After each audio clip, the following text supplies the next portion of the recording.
Bismillahirrahmanirrahim. Alhamdulillahi rabbil alamin. Allahumma salli wa sallim wa barik ala Muhammad wa ala ali Muhammad. Allahumma anfa'na bima 'allamtana wa 'allimna ma yanfa'una wa zidna ilma wa barik lana fi ilmina warzuqna al-ikhlasa fil qawli wal 'amali kamila wa ilman nafi'an la yunsa wa tawfiqan daima wa sihhatan wa yaqinan wa afiyah.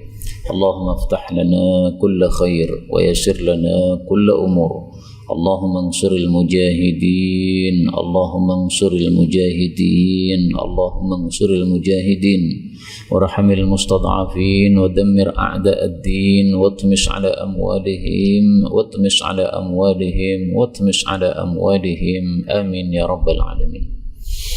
Alhamdulillah kaum muslimin rahimakumullah, kita lanjutkan kajian tafsir Quran sehari sehalaman dan kita sudah sampai halaman 391 surat Al-Qasas 44 sampai 50 insyaallah taala.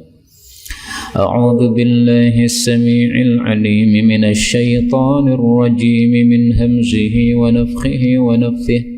وما كنت بجانب الغربي إذ قضينا إلى موسى الأمر وما كنت من الشاهدين ولكننا أنشأنا قرونا فتطاول عليهم العمر وما كنت ثاويا في أهل مدين تتلو عليهم آياتنا ولكننا كنا مرسلين وما كنت بجانب الطور إذ نادينا ولكن رحمة من ربك لتنذر قوما ما أتاهم من نذير من قبلك لعلهم يتذكرون ولولا أن تصيبهم مصيبة بما قدمت أيديهم فيقولوا ربنا لولا أرسلت إلينا رسولا فنتبع آياتك ونكون من المؤمنين فلما جاءهم الحق من عندنا قالوا لولا أوتي مثل ما أوتي موسى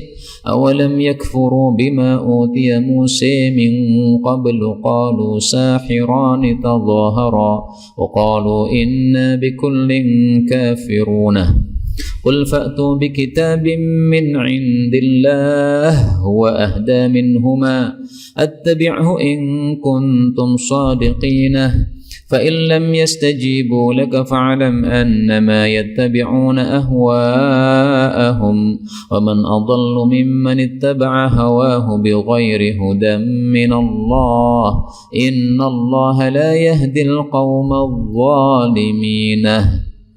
Alhamdulillahi rabbil alamin. Allahumma arhamna bil Qur'ani amin. Kaum muslimin rahimani wa rahimakumullah, pada ayat-ayat yang kita baca ini ada beberapa kata yang bisa dibaca dengan dua bacaan. Yang pertama pada ayat ke-48 sihrani, ini boleh dibaca sahirani, tapi terjemahnya dan tafsirnya berubah. Kemudian pada ayat 49 indallahi huwa, ini hak ketemu hak, ini boleh idgham indallah huwa. Dan semua ini adalah qiraah mutawatirah yang sumbernya dari Sayyidina Rasulullah sallallahu alaihi wasallam. Adapun tafsir ringkasnya, Allah mengatakan pada surat Qasas ayat 44, wa ma kunta, dan tidaklah engkau wahai Rasulullah bijanibil gharbi, di samping barat, ketika qadaina, kami memutuskan ila Musa, kepada Nabi Musa, al-amra, perkara itu. Wa ma kunta, dan tidaklah engkau wahai Rasulullah minasyahidin, termasuk orang-orang yang menyaksikan, yaitu menyaksikan kejadian tersebut.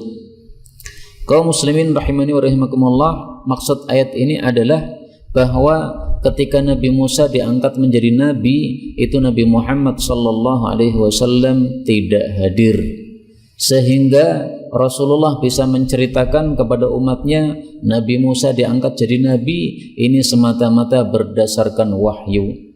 Maka ringkasan ayat ini maksudnya adalah kamu wahai Nabi Muhammad betul-betul seorang nabi.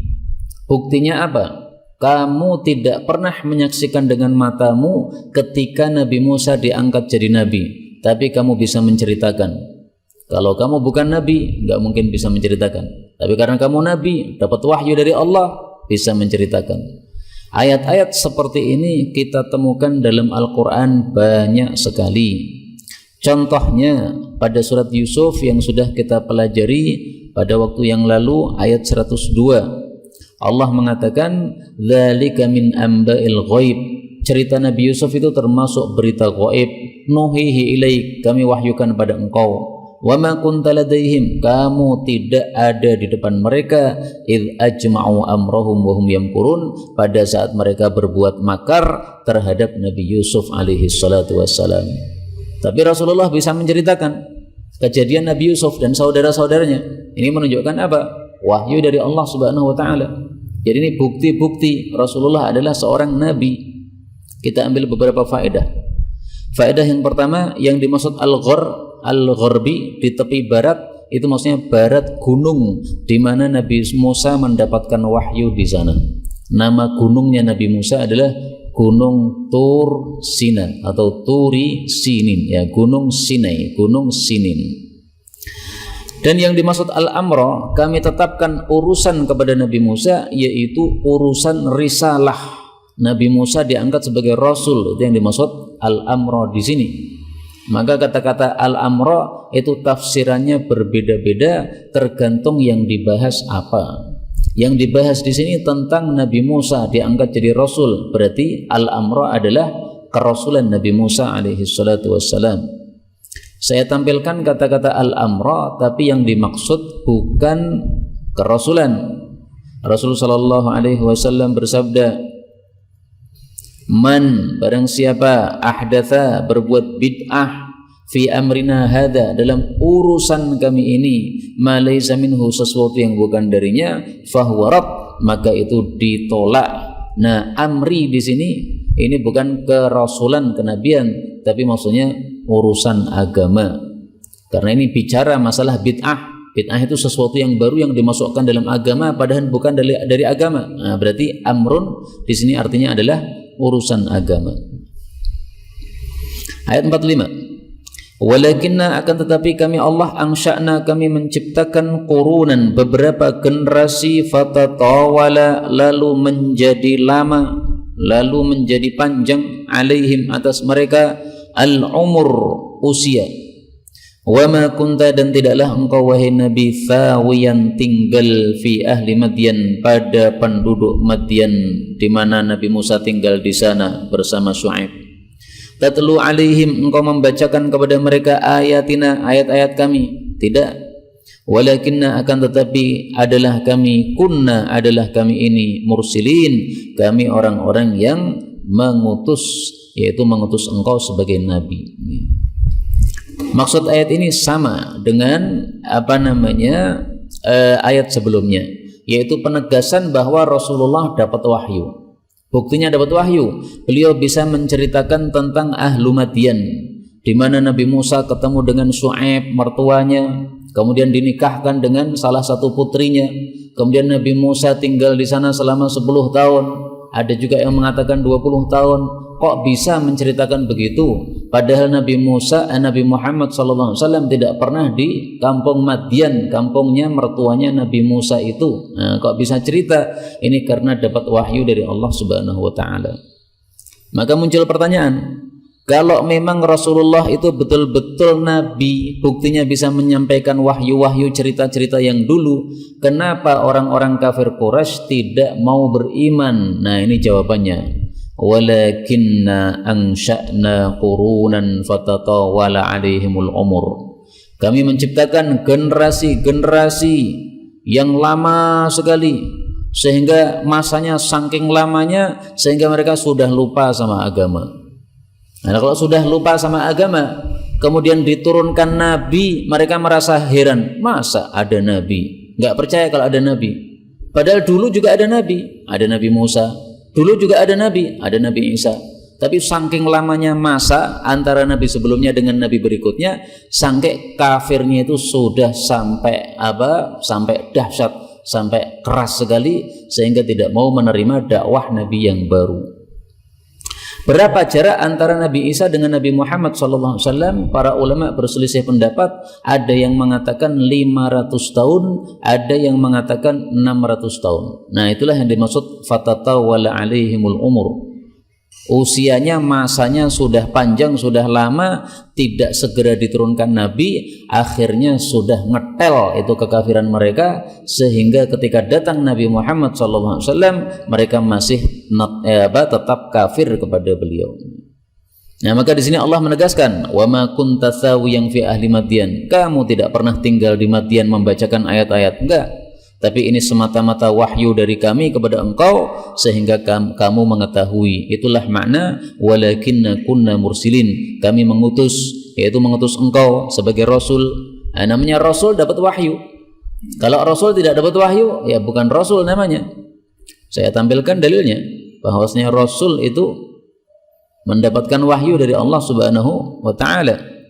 Disebutkan pada surat Al-Jin ayat 27. Alimul ghaib, Allah itu yang mengetahui yang gaib. Fala yudhiru ala ghaibihi ahada, perkara gaibnya tidak diberitahukan kepada siapapun illa man irtada mir rasul, kecuali orang-orang yang diridhai oleh Allah, yaitu para rasul. Maka sebagian perkara gaib disampaikan oleh Allah kepadanya. Termasuk kisah Nabi Musa ini, perkara gaib disampaikan oleh Allah kepada Nabi Muhammad SAW. Kisah Nabi Musa di kampung Madyan, ini perkara yang gaib, disampaikan oleh Allah kepada Nabi Muhammad SAW.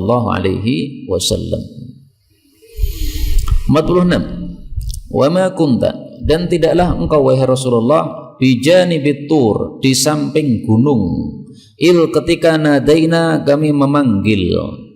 Walakin akan tetapi rahmatan, semata-mata rahmat mir rabbika, dari pemeliharamu, litungzira, supaya engkau itu memberikan ancaman qauman, kepada suatu kaum, ma atahum, yang belum datang kepada mereka, min nadhir, seorang pengancam, yaitu seorang nabi, min qablika, sebelum engkau.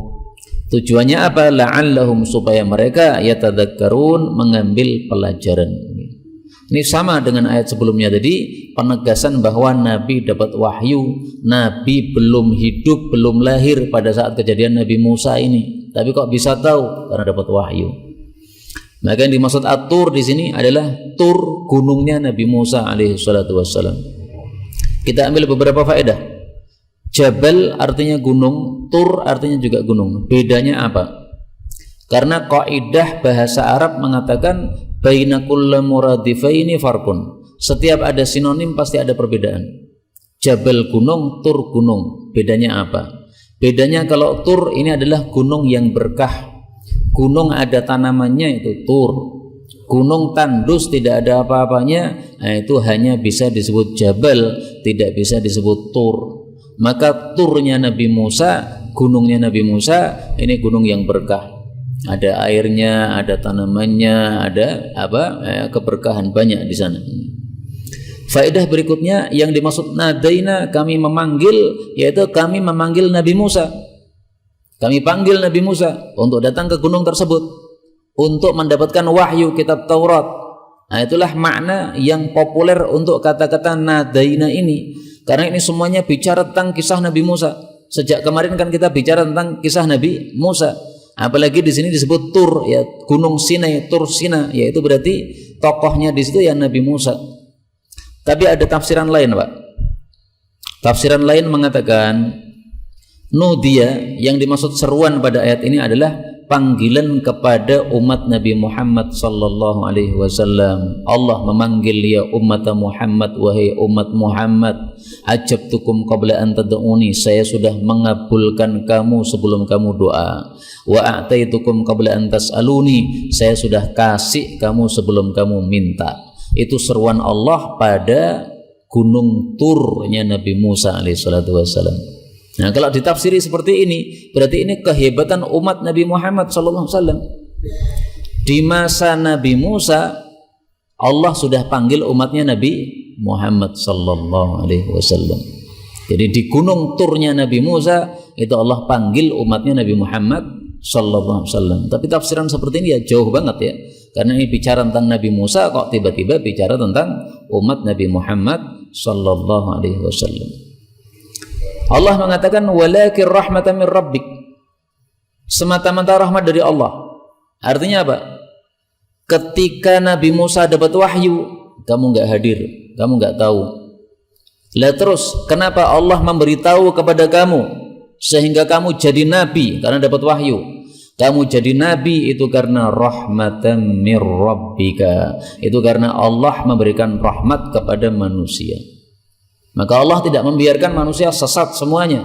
Begitu mereka sudah lama tidak ada nabi sesat, turunkan nabi yang lain, Nabi Muhammad sallallahu alaihi wasallam. Maka ayat ini semakna dengan ayat yang populer surat Al-Anbiya ayat 107, wa ma arsalnaka illa rahmatan lil alamin, kami utus kamu semata-mata rahmat untuk seluruh alam. Faedah berikutnya yang dimaksud qauman, Rasulullah mengancam suatu kaum yang belum ada pengancam bagi mereka. Ini maksudnya adalah orang-orang Quraisy. Tapi meskipun Rasulullah diutus waktu itu kepada orang-orang Quraisy, tapi berlakunya untuk semua manusia. Taunya dari mana bahwa beliau tidak hanya untuk orang-orang Quraisy, orang-orang Arab? Dari ayat yang lain Allah Subhanahu wa taala mengatakan inni rasulullahi ilaikum jami'a. Rasulullah disuruh mengatakan wahai manusia, sesungguhnya saya ini adalah utusan Allah kepada kalian semua. Di sini disebutkan anas, manusia semua. Berarti orang Jawa pun nabinya juga Nabi Muhammad sallallahu alaihi wasallam. Meskipun asalnya beliau dikirim kepada kauman, yaitu orang-orang Quraisy. Faedah berikutnya, dalam ayat ini disebutkan orang-orang Quraisy itu ma'atahum min nadhir, belum ada pengancam sebelum Nabi Muhammad sallallahu alaihi wasallam.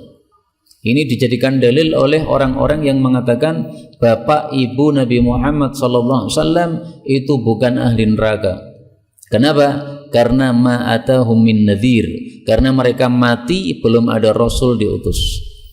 Kalau belum ada rasul diutus berarti termasuk ahlul fatrah. Ahlul fatrah tidak termasuk ahli neraka. Wa ma kunna mu'adzibina hatta nab'atha rasula, surat Isra ayat 15. Kami tidak akan menyiksa sebelum kami mengutus rasul. Nah, bapak ibu Nabi wafat sebelum ada rasul, berarti tidak mungkin disiksa oleh Allah Subhanahu wa taala. Maka ahli surga. Tapi ini masalah khilafiyah. Sebagian ulama berpendapat ahli neraka. Kalau di masa dulu, itu antara NU dengan Persis berbeda pendapat. NU katakan bapak ibu Nabi masuk surga. Siapa yang mengatakan masuk neraka kurang ajar, bisa kafir, keras begitu.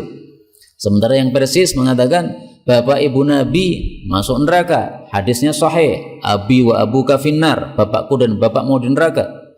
Ibuku saya minta doa kepada Allah supaya diampuni, nggak boleh. Karena matinya mati kafir. Saling debat antar dua kubu, tapi ini masalah yang tidak sangat penting untuk kita.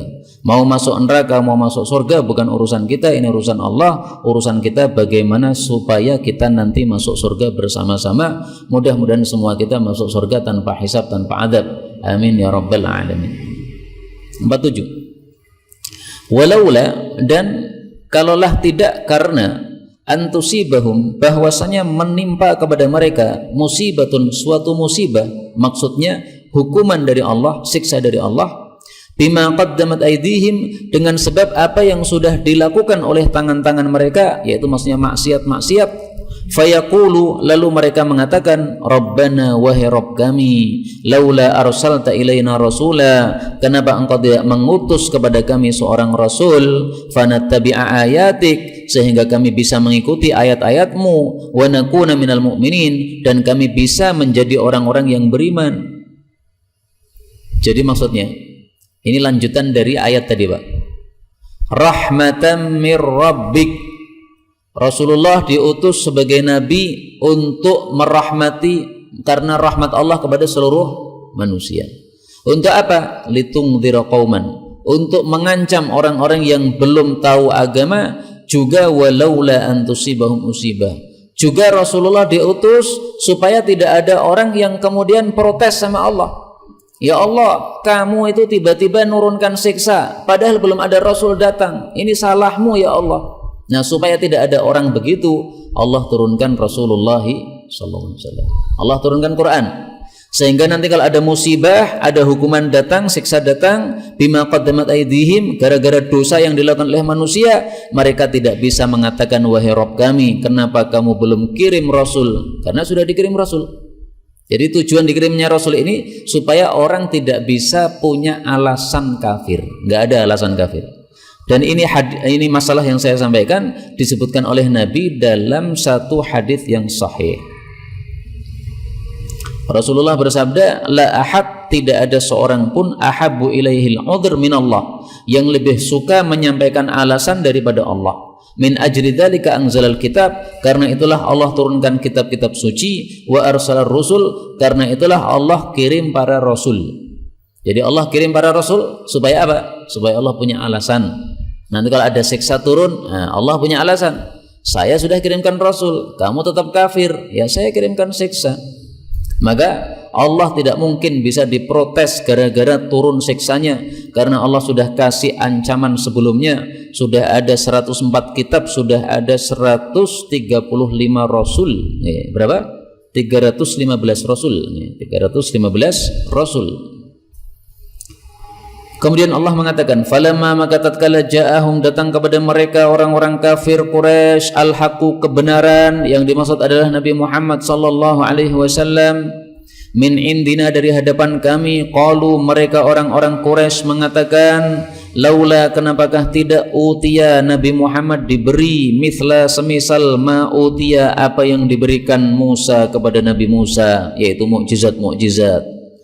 Maka Allah membantah, awalam yakfuru, bukankah mereka sudah mengkafiri bima utiya Musa min qabl, dengan apa yang diberikan kepada Nabi Musa sebelumnya. Qalu, mereka mengatakan, sahirani, dua tukang sihir, atau sihrani, dua sihir, tadhahara, yang saling bantu-membantu. Wa qalu, dan mereka mengatakan, inna, sesungguhnya kami, bikullin, dengan semua sihir tadi, kafirun, kami orang-orang yang kafir. Jadi setelah Rasulullah dikirim kepada orang-orang Quraisy, ternyata mereka tidak bersyukur kepada Allah, tapi malah membantah. Apa kata mereka? Laula utiya mithla ma utiya Musa, kenapa Muhammad tidak membawa mukjizat seperti Nabi Musa? Tongkat dilempar jadi ular, tongkat dilempar membelah laut, tangan dibuka bersinar. Jadi kurang ajarnya orang Quraisy begitu, Pak. Ketika Rasulullah ceritakan kisah Nabi Musa, mereka tidak kemudian sadar, oh kamu bisa cerita Nabi Musa, berarti kamu Nabi betul, berarti kami ikut. Tidak mengatakan gitu, tapi malah dijadikan alasan untuk membantah. Ya sudah, kalau Nabi Musa betul ada bawa tongkat mukjizat, kenapa kamu nggak bawa tongkat? Kok gur cerita tok? Orang gur cerita tok, cerita ya praktek sisan, seolah-olah mereka ngomong begitu. Ya. Kamu ceritakan Nabi Musa bawa tongkat, nah tongkatmu mana sekarang? Kamu bisa apa kamu? Ya. Nah, itu membantah Nabi Muhammad sallallahu alaihi wasallam. Pertanyaan, apakah Nabi Muhammad tidak bawa mukjizat? Seabrek-abrek, Pak. Bulan dibelah, itu mukjizat. Kemudian bisa bicara dengan onta, itu mukjizat. Bisa bicara dengan batu, bicara dengan pohon, mukjizat semua itu. Tapi mereka memang sudah kafir, sehingga diberi berapapun mukjizat tidak akan beriman kepada Nabi Muhammad sallallahu alaihi wasallam. Makanya setelah itu mereka minta mukjizat, tidak dikabulkan oleh Allah. Mereka minta supaya gunung Safa Marwah diubah menjadi emas, supaya Mekah ini jadi kaya raya, karena gunungnya menjadi gunung emas. Allah nggak kabulkan. Kenapa? Ini sebabnya. Awalam yakfuru bima utiya Musa.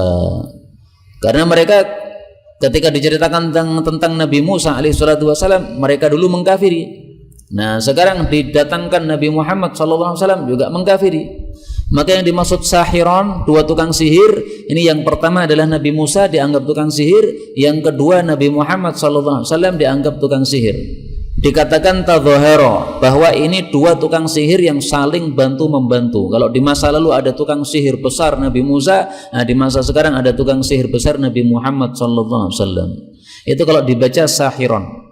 Kalau dibaca sihron, dua sihir, Berarti sihir yang pertama adalah kitab Taurat, sihir yang kedua adalah kitab Al-Quran. Dianggap ini dua sihir yang saling bantu-membantu. Maka mereka mengatakan inna bikullin kafirun, kami kafir kepada semua sihir yang dibawa orang-orang ini, dibawa Musa dan dibawa Muhammad sallallahu alaihi wasallam. Kaum muslimin rahimani wa rahimakumullah, karena itu kita ambil pelajaran di sini, mari kita bersyukur kepada Allah. Kita tidak seperti orang-orang kafir.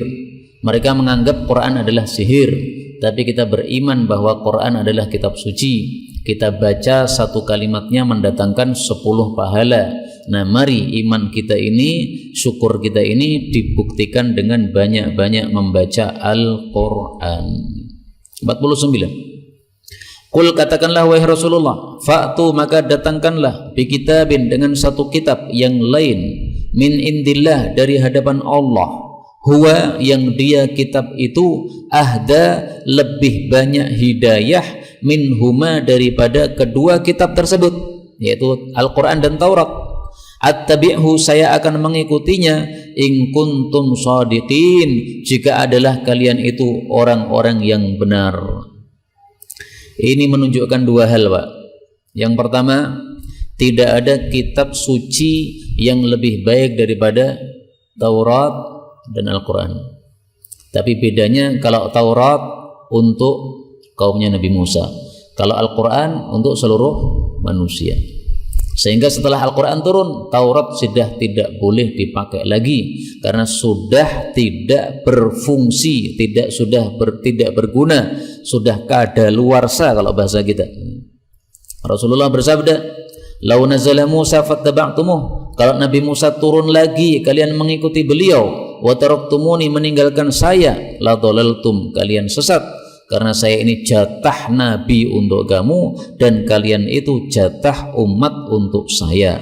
Hadis riwayat Baihaqi dalam Syu'abul Iman sahih.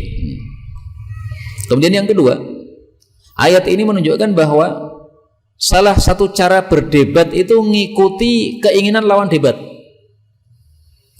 Lawan debatnya mengatakan, ini kitabmu ini kitab sihir, ini bukan kitab suci. Nah, kita ngikuti lawan debat. Ya sudah, kalau kitab saya kitab sihir, enggak apa-apa. Kamu datangkan kitab yang bukan kitab sihir, tapi kitab yang datang dari Allah. Kalau bisa, buktikan mana ada kitab Allah selain yang saya bawa ini. Nah, ini cara debat, Pak, untuk mengalahkan lawan debat. Karena kalau kita mengatakan, oh bukan, ini bukan kitab sihir, dia sudah enggak percaya. Ya sudah, ikuti aja ucapan dia. Kamu pengen apa? Ini sihir? Oke, nggak apa-apa, ini sihir. Kalau begitu mana yang bukan sihir mana? Nah, dibalik seperti itu nggak bisa bantah. Maka ini salah satu cara debat yang diajarkan oleh Allah Subhanahu Wa Taala kepada kita. Ya, kita ambil isyaratnya dari ayat ini. Ya. Maka ada ilmu namanya ilmu munadharah. Munadharah itu diskusi, debat. Yang belum mempelajari ilmu munadharah, jangan sekali-kali berdebat, nanti pasti kalah. Termasuk saya ini nggak pernah belajar ilmu munadharah, Pak. Sehingga kalau diajak debat saya nggak mau saya. Karena khawatir gara-gara debat, karena saya tidak punya ilmunya, sehingga saya kalah, sehingga menyebabkan orang-orang yang mendengar debat ini menganggap bahwasanya yang menang itu yang benar. Padahal belum tentu. Saya kalah hanya karena tidak punya ilmu debat saja.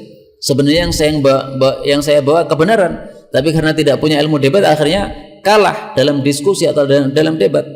Nah, maka munadharah ini ada ilmunya sendiri, yang tidak punya ilmunya jangan sekali-kali melakukannya. Termasuk misalnya apa? Debat melawan orang-orang Syiah. Nah, itu seperti itu, hal-hal seperti itu saya bukan tempatnya saya.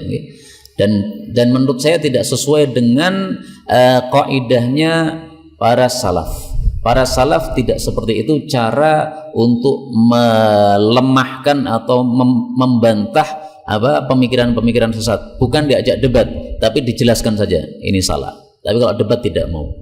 Kenapa? Karena debat itu menyebabkan suara-suara yang sesat itu masuk pada telinga kita. Suara yang sesat kalau masuk ke telinga, kalau masuk ke hati bisa kita terpengaruh. Ilmu kita belum kuat, mendengar penjelasan-penjelasan yang sesat, bisa runtuh keimanan kita atau keyakinan kita. Kalau yang sudah kuat imannya masih bisa membantah dengan kekuatan ilmunya tersebut, nah, maka itu termasuk sesuatu yang bisa berbahaya bagi sebagian orang. Ayat 50. Allah katakan fa illam yastajibu, kalau mereka tidak mengabulkan laka kepada engkau, maksudnya tidak beriman kepada engkau, fa'lam, maka ketahuilah annama, bahwasanya tiada lain, yattabi'una ahwa'ahum, mereka itu mengikuti nafsu-nafsu mereka. Maksud ayat ini adalah bahwasanya Nabi Muhammad sallallahu alaihi wasallam sudah sangat jelas sebagai nabi, buktinya bisa membawa wahyu, buktinya ketika mereka disuruh membawa kitab suci yang lain tidak mampu, tapi mereka tetap tidak mau beriman. Nah, maka kata Allah, kalau tetap tidak mau beriman, ketahuilah semata-mata mereka itu memang ngikuti nafsu, bukan ngikuti akal. Manusia oleh Allah dilengkapi dua, ada nafsu, ada akal. Kalau ngikuti akal, nafsunya ditinggalkan. Kalau ngikuti nafsu, akalnya ditinggalkan. Nah, lebih utama mana? Ngikuti akal atau ngikuti nafsu? Kaidahnya perlu kita ketahui. Al-aqlus salim la yukhalifus syar'al hakim. Akal yang sehat tidak mungkin menyelisihi syariat Islam yang bijaksana. Nah, maka mestinya kita ngikuti akal. Karena akal yang sehat tidak akan berbeda pendapat dengan syariat Islam yang bijaksana. Syariat Islam mengatakan Tuhan itu ada, akal sehat mengatakan Tuhan itu ada. Syariat Islam mengatakan Tuhan itu satu, akal sehat mengatakan Tuhan itu satu. Kalau ada akal mengatakan Tuhan tiga, itu berarti al-aqlus saqim, itu akalnya sudah rusak. Nah, bayangkan Pak, Indonesia dipimpin dua presiden, opora remuk, karena masing-masing presiden akan ngatur sendiri-sendiri. Nah, itu baru skop kecil. Ini skop besar, alam semesta diatur dua Tuhan, ya remuk. Karena satu Tuhan menghendaki hujan, satu Tuhan menghendaki panas, remuk akhirnya, saling tengkar antara dua Tuhan tadi. Nah, maka adanya alam semesta yang teratur ini menunjukkan bahwasanya Tuhan itu ya satu, Allah Subhanahu wa taala. Nah, maka jangan mengikuti hawa nafsu kalau kita ingin tidak terjerat di dalam kesesatan. Maka Allah di sini menegaskan, waman adallu, siapa sih yang lebih sesat, mimman ittaba'a hawahu, daripada orang yang mengikuti nafsunya, bi ghairi hudam minallah, tanpa petunjuk dari Allah Subhanahu wa taala. Ini pertanyaan tapi maksudnya pengingkaran. Makanya para ulama tafsir mengatakan waman adallu, siapa yang lebih sesat, maksudnya la ahada adallu, tidak ada yang lebih sesat daripada orang yang seperti ini, yang mengikuti nafsunya. Seperti ini pertanyaan maksudnya pengingkaran, disebut dalam bahasa Arab istifham ingkari, pertanyaan untuk mengingkari. Nah, pertanyaan untuk mengingkari ini fungsinya dua. Satu, lil ingkar, untuk mengingkari. Yang kedua, lit tahaddi, untuk menantang. Kalau kamu punya jawaban yang lain selain apa yang saya sampaikan, kamu sampaikan ke sini, ditantang untuk menjawab dengan jawaban yang lain, nggak bisa. Jadi waman adallu, tidak ada yang lebih sesat daripada orang yang mengikuti nafsunya tanpa petunjuk Allah. Kalau ada jawaban yang lain selain ini, silahkan tampilkan. Mana jawaban yang lain yang selain ini? Tidak bisa dibantah ayat ini. Kemudian kita ambil faedah dari ayat ini bahwasanya orang yang mengikuti nafsu itu berarti saat itu sudah adallu, sudah masuk dalam kesesatan. Siapapun, kita juga termasuk, Pak. Mengikuti nafsu sesat. Karena nafsu itu apa? Selalu mengajak kepada keburukan. Allah Subhanahu wa taala yang katakan innan nafsa la ammaratun bisu, sesungguhnya jiwa nafsu itu selalu menyuruh kepada keburukan, illa ma rahima rabbi, kecuali orang yang dirahmati oleh Allah Subhanahu wa taala, maka jiwanya tidak mengajak kepada keburukan. Nah, mari kita jadikan ini sebagai tausiah paling penting untuk majelis kita kali ini. Jangan ngikuti nafsu, karena kalau kita ngikuti nafsu, saat itu juga kita sudah adallu, sudah sesat. saya tampilkan dalil bahwa siapa yang mengikuti hawa nafsu, saat itu juga langsung sesat, tidak usah menunggu 5 menit lagi. Surat Shad ayat 26. Wala tattabi'il hawa, jangan mengikuti hawa nafsu, fayudillaka, maka hawa nafsu itu menyesatkan engkau an sabilillah, dari jalan Allah Subhanahu wa taala. Di sini disebutkan dengan kata-kata fa, dan kata-kata fa itu digunakan untuk urutan tanpa jeda. Maka saat engkau mengikuti hawa nafsu, saat itu langsung disesatkan oleh setan dari jalan Allah Subhanahu wa taala. Faedah berikutnya di sini Allah katakan tidak ada yang sesat, lebih sesat daripada yang mengikuti nafsu bi ghairi hudan, tanpa petunjuk. Artinya kalau mengikuti nafsu tapi dengan petunjuk enggak termasuk. Jadi nafsu kita bisa mengikuti petunjuk, itu bisa, Pak. Misalnya nafsu untuk sholat malam, nah itu nafsu yang baik. Kok kamu bernafsu banget sholat malam? Oh iya, karena sholat malam fadilahnya besar, maka saya bernafsu. Sakit pun saya minta istri untuk bangunkan supaya saya tetap bisa sholat malam. Nah itu orang bernafsu, tapi apa? Nafsu yang hidayah, yang di atas petunjuknya Allah Subhanahu wa ta'ala. Makanya ada hadis Arba'in Nawawi yang berbunyi, la yu'minu ahadukum hatta yakuna hawahu taba'an lima ji'tu bih. Tidak beriman sempurna seseorang dari kalian sampai hawa nafsunya mengikuti apa yang saya bawa, yaitu ajaran-ajaran mulia Nabi Muhammad sallallahu alaihi wasallam. Nah, ini adalah nafsu tapi yang baik karena mengikuti hidayah dari Allah Subhanahu wa taala. Terakhir Allah mengatakan innallaha, sesungguhnya Allah la yahdi, tidak memberikan hidayah al-qaumadz zalimin, orang yang zalim, kaum yang zalim. Maksudnya adalah kaum yang kafir. Jadi zalim di sini maksudnya kafir. Allah tidak kasih hidayah kepada orang-orang yang zalim, yang kafir, yang syirik. Kalau tidak dikasih hidayah berarti diapakan? Ditambah kesesatan. Sebagaimana disebutkan pada ayat yang lain, nanti bisa dilihat pada surat Al-A'raf ayat 176, Allah mengatakan wa yudhillullahu dzalimin, dan Allah itu senantiasa menyesatkan, terus menerus menambah kesesatan adz-dzalimin, kepada orang-orang yang zalim, yaitu kepada orang-orang yang kafir. Maka wajar, Pak, kalau orang kafir itu dikasih dalil berapapun enggak mau beriman. Karena ditambah kesesatan oleh Allah Subhanahu wa taala gara-gara maksiat yang mereka lakukan.